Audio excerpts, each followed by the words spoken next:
Praise the Lord. இந்த நாளுக்கான வேத வசனம் எபேசியர் 6 அதிகாரம் 10வது வசனம். கடைசியாக என் சகோதரரே, கர்த்தரிலும் அவருடைய சத்துவத்தின் வல்லமையிலும் பலப்படுங்கள் என்று சொல்லி இந்த வசனத்திலே நாம் வாசிக்கிறோம். 1 அதிகாரம் எபேசியர் 1 அதிகாரத்திலே நாம் 19வது வசனத்திலே வாசிக்கிற பொழுது கூட இந்த தேவனுடைய மகா பெரிய அந்த வல்லமையை பற்றி சொல்லப்பட்டிருக்கிறதை நாம் வாசிக்க முடியும்.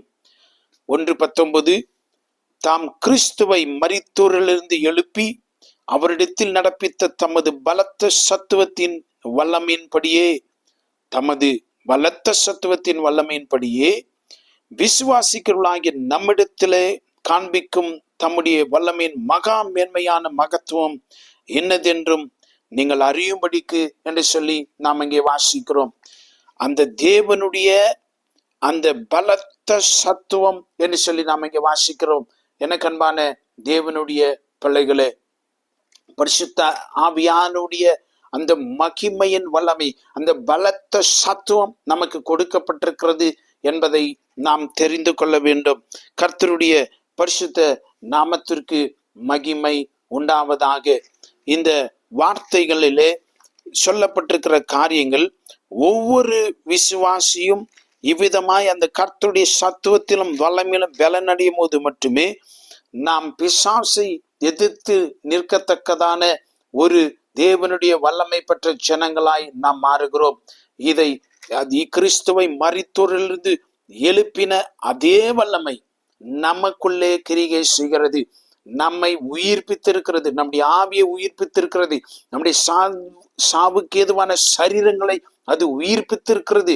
இதை நாம் விசுவாசிக்க வேண்டும். we believe it and much less we experience it. நாம் அதை விசுவாசிப்பதற்கு நாம் கடின மனதுள்ளவர்களாய் இருக்கிறபடினாலே அதை அனுபவிக்க கூடாமல் இருக்கிறவர்களாய் இருக்கிறோம்.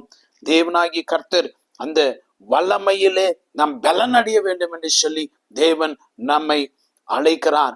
தேவன் அவ்விதமாய் நாம் வளர வேண்டும் என்று சொல்லி தம்முடைய பிள்ளைகளை பற்றின காரியங்களிலே அவர் வாஞ்சிக்கிறவராய் இருக்கிறார் என்பதை தெரிந்து கொள்ள வேண்டும். அந்த மகிமையான கிறிஸ்து நமக்குள்ளே இருக்கிறார்.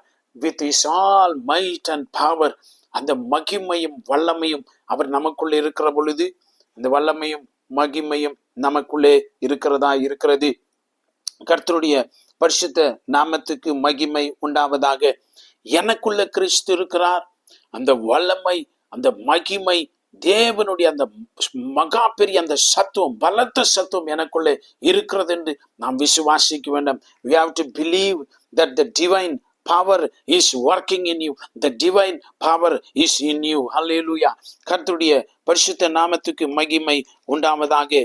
எபேசியர் 3 அதிகாரத்திலே 20வது வசனத்திலே நாம் வாசிக்கிற பொழுது என்ன தெரியுமா சொல்லப்பட்டிருக்கிறது?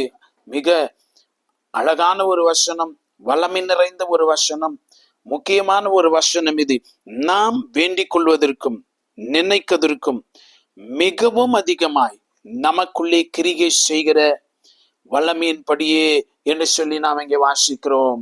நீங்க நினைக்கிறதை விட, நீங்க வேண்டிக் கொள்ளுகிறதை விட இந்த வல்லமை மகா பெரியதாய் இருக்கிறது. அல்லேலூயா. அந்த வல்லமை உங்களுக்குள்ளே இருக்கிறது. அருமையான தேவனுடைய பிள்ளைகளே, இந்த தேவனுடைய வல்லமை உனக்கு எல்லா பரலோகத்தின் நன்மைகளை உனக்கு பெற்று தரும். அல்லேலூயா. இந்த தேவனுடைய வல்லமையை நாம் அனுபவிக்க கற்றுக்கொள்ள வேண்டும். You need to be clothed in this mighty power. இந்த வல்லமையை தரித்து கொள்ள வேண்டும். அப்பொழுது தேவனுடைய சகல காரியங்களும் நமக்கு அவைகளின் மூலமாய் நமக்கு கொடுக்கப்படுகிறதா இருக்கிறது. இந்த வார்த்தைகளை கேட்டுக்கொண்டிருக்கிற உனக்கு உன்னுடைய வாழ்க்கையில அந்த தேவனுடைய பலனே, சத்துவமே உனக்குள்ள இருக்கிறது. Are you feeling weak? நீங்கள் பலவீனமாய் இருக்கிறதை போல உணர்றீங்களா? உங்க வாழ்க்கையில அந்த ஆவிக்குரிய அந்த மகிமையை, you cannot see the glory of God, அந்த தேவனுடைய மகிமையை உங்களால பார்க்க முடியல என்று சொல்லுகிறீர்களா? The word is real. God is more real. Hallelujah. அவர் உண்மையுள்ளவராய் இருக்கிறார். Start experiencing that mighty power in every step of your life. ஒவ்வொரு அடியிலும் உங்க வாழ்க்கையின் ஒரு கட்டத்திலும் அந்த தேவனுடைய மகிமையை உணர்ந்து வாழ ஆரம்பிங்கள். அதுக்காக நீங்க அழைக்கப்பட்டிருக்கிறீங்க, அபிஷேகிக்கப்பட்டிருக்கீங்க, பிரித்தெடுத்து இருக்கிறார். அந்த பரிசுத்த ரத்தத்தினால நீங்க கழுவப்பட்டு மீட்டு கொள்ளப்பட்டிருக்கிறீங்க. So let move on to that purpose. Enjoy that mighty power of God. நாம் கண்களை மூடி செபிக்கலாம். மகா பரிசுத்தமுள்ள தகப்பனே, உம்முடைய உயிர்த்தெழுந்த அந்த வல்லமை எங்கள் ஒவ்வொருவருக்குள்ளே கிரிகைகளை அது நடப்பிக்கிறதுக்காய் ஸ்தோத்திரம். எங்களுக்குள்ளே நீர் வல்லமையோடு மகா பெரிய பலத்தோடு நீர் வாசம் பண்ணுகிறீர். அவைகள் நாங்கள் விசுவாசித்து அந்த பலனையும் வல்லமையும் நாங்கள் அதிகமாய் உமக்குள்ளே பெற்றுக்கொள்ள வளர நீர் கிருபை செய்வீராக. இந்த காலையிலே பலவீனப்பட்டு சோர்ந்து போய் பயத்தோடு நான் என்ன செய்வேன் என்று சொல்லுகிற கேள்விகளோடு இருக்கிற நம்முடைய பிள்ளைகள் ஒவ்வொரு மேலும் நம்முடைய கரங்களை நீர் வைப்பீராக.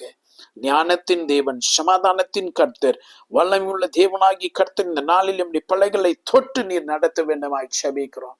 ஒவ்வொருவரையும் ஆசீர்வதியும். இயேசு கிறிஸ்துவின் வல்லமையுள்ள நாமத்தில் செபிக்கிறோம் பிதாவே. ஆமென். God bless you.